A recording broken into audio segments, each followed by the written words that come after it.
Bharatiya Janata party సీట్లను అయితే confirm చేయలేదు. ఆంధ్ర తెలంగాణ విషయాల్లో పొత్తు అయితే తెలంగాణలో లేదు, ఆంధ్రాలో ఉంటుందో లేదో స్థానిక నాయకులకి తెలియదు. అందరినీ కూడా మీ కార్యక్షేత్రాలలో పోరాడండి అని చెప్పేసింది.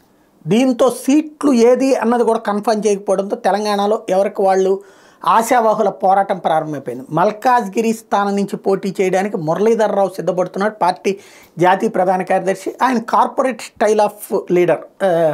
ఏదైనా ప్రోగ్రామ్స్ నిర్వహిస్తే భారీగా ఘనంగా నిర్వహిస్తారు. ఒక రకంగా చెప్పాలంటే చంద్రబాబు గారికి సరిపోలదగినటువంటి వ్యక్తి. ఆ స్థాయి కవరేజ్, ఆ స్థాయి హడావిడి చేయగలుగుతారనమాట. ఊరు వాడ అంతా హోర్డింగులు, పోస్టర్లు, వెహికల్స్. ఇప్పుడు అట్లాగా ఆయన పేరుతో మల్కాజ్గిరి అంతా కూడా వాహనాలు తిరుగుతూ ఉన్నాయి విపరీతంగా. అలాగే పోస్టర్లు అవన్నీ వెలిచేసినాయి. కాబట్టి ఆయన మల్కాజ్గిరి ఆశిస్తున్నారన్నటువంటి కన్ఫామ్.